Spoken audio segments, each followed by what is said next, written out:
Bonjour à tous, capsule juridique numéro 227 du 31 octobre 2024. Je vais vous parler aujourd'hui des USA, de l'Angleterre et de la France. Aux USA tout d'abord, dans l'État de Virginie, 2 citoyens ainsi qu'une association nommée Institute for Justice viennent de lancer une procédure contre la ville et contre la police de la ville. Dans cette ville de près de 240 000 habitants, des caméras de vidéosurveillance ont été installées un peu partout, ce qui rend désormais impossible tout déplacement sans que les citoyens soient tracés, photographiés et que les images soient intégrées dans des bases de données gérées bien sûr avec l'IA. L'action est donc lancée contre la ville et contre la police de Norfolk ainsi que contre le chef de cette police. La plainte, qui fait un peu plus de 20 pages, retrace l'historique de l'installation des caméras suite à la signature d'un contrat entre la ville et une entreprise, ce qui a débouché sur l'installation, pour l'instant, de 172 caméras avec lecteur automatique de plaques d'immatriculation. Comme le précise la plainte, je cite, « Contrairement à un agent de police posté à une intersection, les caméras ne clignotent jamais, ne dorment jamais, et elles voient et se souviennent de tout. Chaque voiture qui passe est capturée, sa plaque d'immatriculation et d'autres caractéristiques sont analysées en utilisant des programmes d'apprentissage d'IA propriétaires, donc créés par la marque elle-même, comme Vehicle Fingerprint, développé par la marque qui a installé les caméras.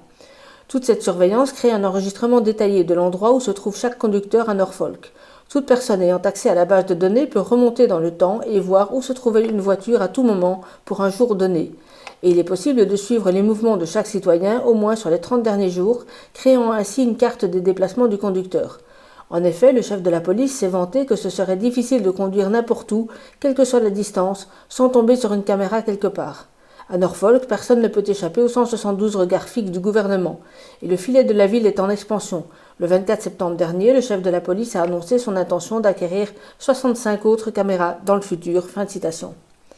La plainte insiste aussi sur les éléments suivants. Tout d'abord, le fait qu'il ne semble exister aucune restriction quant à l'accès des agents de la ville à ces informations. Ensuite, le fait que cet accès se fait sans le moindre mandat d'un juge.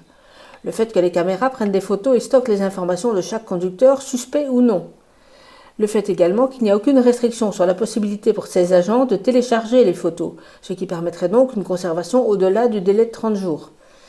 Ensuite, la plainte insiste sur le fait que la société qui a installé les caméras maintient aussi une base de données centralisée avec plus d'1 milliard de plaques d'immatriculation.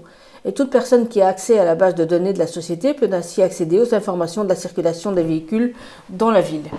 Enfin, elle insiste sur le fait qu'une fonction nommée analyse de convoi permet aussi d'identifier les véhicules qui se déplacent souvent ensemble. Quant aux plaignants, ils se décrivent comme, je cite, des gens ordinaires qui vivent et travaillent à Norfolk. Presque tous les jours, ils passent devant les lecteurs automatiques de plaques d'immatriculation alors qu'ils se rendent au travail, au magasin, à l'école de leurs enfants, à l'église ou lorsqu'ils vont rencontrer des amis et de la famille. Comme la plupart des gens, ils essayent de maintenir une certaine intimité dans leur vie.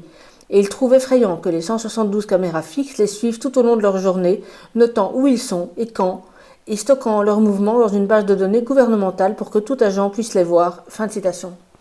La base légale de la plainte est notamment le 4e amendement de la Constitution, qui est précisément l'amendement qui protège la vie privée.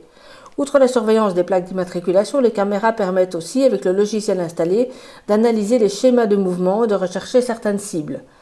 La plainte demande donc que soit constatée l'illégalité de cette installation massive de caméras sur pied de ce fameux 4e amendement et que la ville et la police de Norfolk se voient interdire d'utiliser de manière permanente les caméras en question pour collecter des images ou des informations sans un mandat préalable établi par un juge. Les plaignants demandent aussi qu'il soit fait d'interdiction à tous les employés de la ville et de la société qui a installé les caméras d'accéder aux images et aux données sans un mandat préalable établi par un juge. Affaire à suivre donc. Et d'ailleurs, à propos de vidéosurveillance, je vous reparlerai aussi plus tard de la société Briefcam, dont j'avais parlé dans une précédente capsule, parce qu'un rapport vient d'être déposé par la CNIL, mais j'ai pas encore eu le temps de le lire, donc il va falloir que je me penche là-dessus. Aux USA toujours, une procédure dont j'avais déjà parlé et qui oppose l'avocat général du Kansas, Chris Kobach, à Pfizer, mérite d'être réenvisagée. Les choses avancent en effet. L'avocat général, donc c'est-à-dire le ministère public, beaucoup plus libre de s'exprimer là-bas qu'il ne l'est en France, a fait une déclaration récente que j'ai publiée sur mon canal Telegram. Il dit notamment ceci, je cite.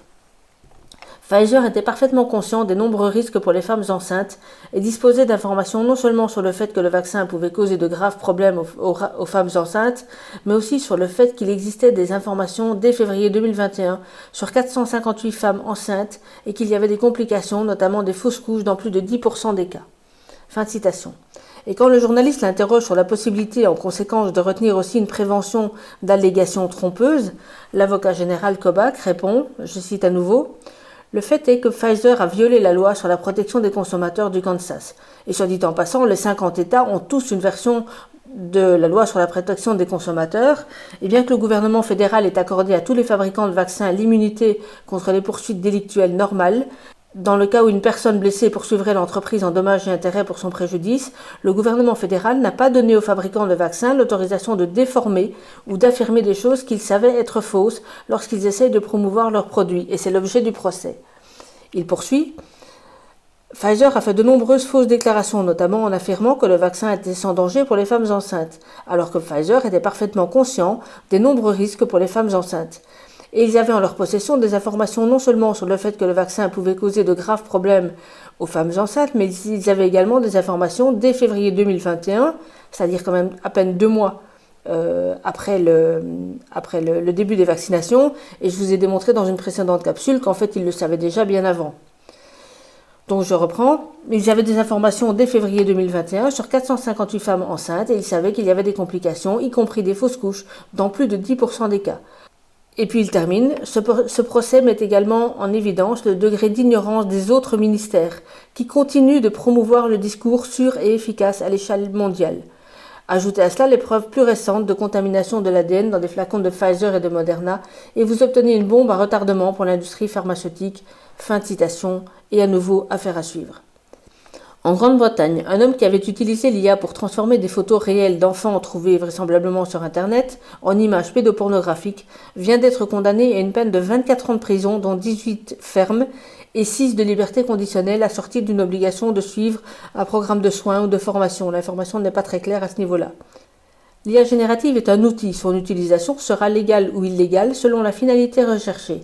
Cette affaire rappelle également que la détention d'images pédopornographiques est en soi une infraction, même lorsque ces images ne sont pas diffusées, et peu importe la façon dont elles ont été créées. S'il est certes un peu préférable que de vrais enfants n'aient pas été martyrisés pour réaliser des images, ceci ne modifie absolument pas le caractère illégal.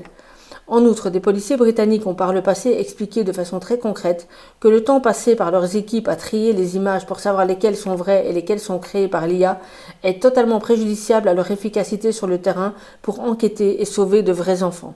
Donc il est important que, bien entendu, ces crimes-là soient également poursuivis. Et je vous mets sous ma capsule un lien vers plusieurs articles qui parlent de cette affaire.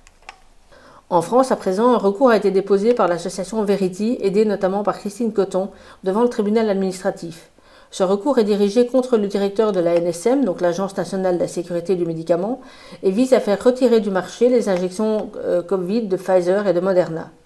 Dans un communiqué de presse dont je mets le lien sous ma capsule, il est notamment indiqué ceci, je cite. « Selon le Code de la santé publique, un médicament doit être retiré du marché si, soit il est nocif, soit il ne permet pas d'obtenir des résultats thérapeutiques, soit il ne présente pas la composition déclarée en termes de qualité et quantité, soit il présente un rapport défavorable entre bénéfices et risques, soit les contrôles sur la spécialité ou ses composants n'ont pas été effectués. » C'est donc l'article L5121-14-2 du Code de la santé publique. Le soit n'est pas dans le libellé de l'article, c'est moi qui le rajoute, mais c'est pour vous indiquer que les conditions ne sont pas cumulatives, il suffit qu'une seule soit réunie. Je cite à nouveau le communiqué de presse. « Si l'une de ces conditions est remplie, le directeur de la NSM, en application de son pouvoir de police sanitaire, doit, dans l'intérêt de la santé publique, interdire la prescription et la délivrance du médicament et le retirer du marché. Ce pouvoir n'est pas discrétionnaire et la marge d'appréciation du directeur de la NSM ne réside que dans l'appréciation des éléments factuels et dans leur adéquation aux conditions du Code de la santé publique. Concernant les vaccins de Pfizer et Moderna, les 5 conditions du Code de la santé publique sont réunies. Ces produits sont nocifs, ils ont causé un nombre alarmant d'effets indésirables, dont de nombreux effets graves, comme le confirment les données de la pharmacovigilance, 193 934 cas déclarés dans le dernier rapport de la NSM du 8 juin 2023, dont un quart de cas graves. Ils ne permettent pas d'obtenir des résultats thérapeutiques. L'objectif était d'immuniser les patients contre le Covid-19, or les personnes vaccinées continuent d'attraper le virus et de le transmettre. Le vaccin Comirnaty, donc Pfizer, n'a pas la composition déclarée. Le produit testé n'est pas le même que le produit injecté. Les laboratoires ont modifié le procédé de fabrication du vaccin entre la phase d'étude et la mise sur le marché. La balance bénéfice-risque est défavorable. Les vaccins Comirnaty et Spikevax, donc Pfizer et Moderna, ne préviennent ni la transmission ni la contamination et ils entraînent des effets indésirables extrêmement nombreux. Le bénéfice de la vaccination sur les hospitalisations et sur la mortalité n'a jamais été démontré dans les essais cliniques et n'a été calculé que sur des bases de modélisation décorrélées de la réalité. Les contrôles sur les spécialités ou sur les composants n'ont pas été effectués. Les expertises indépendantes font état dans les études précliniques de graves déficiences méthodologiques et dans les essais cliniques de graves manquements aux bonnes pratiques cliniques qui en invalident les résultats. Par conséquent, le directeur de l'ANSM doit interdire la prescription et la délivrance de ces vaccins et les retirer du marché. Fin de citation. C'était donc le communiqué de presse. Alors, je n'ai pas vu l'acte introductif de procédure, donc je ne peux pas vous en dire plus, mais j'imagine qu'on sera tenu informé du suivi de cette procédure. Vous pouvez notamment suivre les comptes X Twitter de Verity France ou de Christine Coton. Pour terminer, je vous informe que j'ai créé pour toucher un autre public et malgré que je déteste littéralement ce réseau social, un compte TikTok. Le but est donc de toucher un public différent avec de petites vidéos très courtes qui permettent ensuite d'avoir accès aux informations plus détaillées que je publie dans mes capsules. Donc si vous souhaitez me donner un coup de main et si vous êtes vous-même sur ce réseau social ou que vous avez des proches qui y sont, surtout abonnez-vous, partagez et faites tourner. Parce que ceci me fait encore du travail supplémentaire, mais il faut accélérer la propagation des informations, toucher plus de monde. Et je vous mets donc sous cette capsule le lien vers le compte TikTok qui est nommé capsule_maître_x. Votre aide à ce niveau est importante pour que je ne fasse pas tout ça pour rien. Plus il y aura d'abonnés par là aussi, plus vous me permettrez de toucher un public plus varié et souvent plus jeune.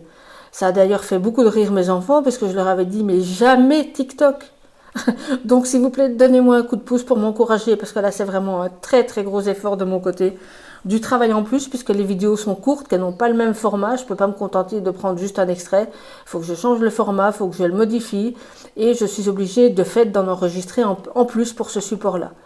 Donc ça, en plus de tout le reste, écoutez, faites exploser les compteurs, sinon je vais maudire l'ami qui va se reconnaître, qui a mis plus d'1 heure à me convaincre que c'était un effort utile et potentiellement très efficace.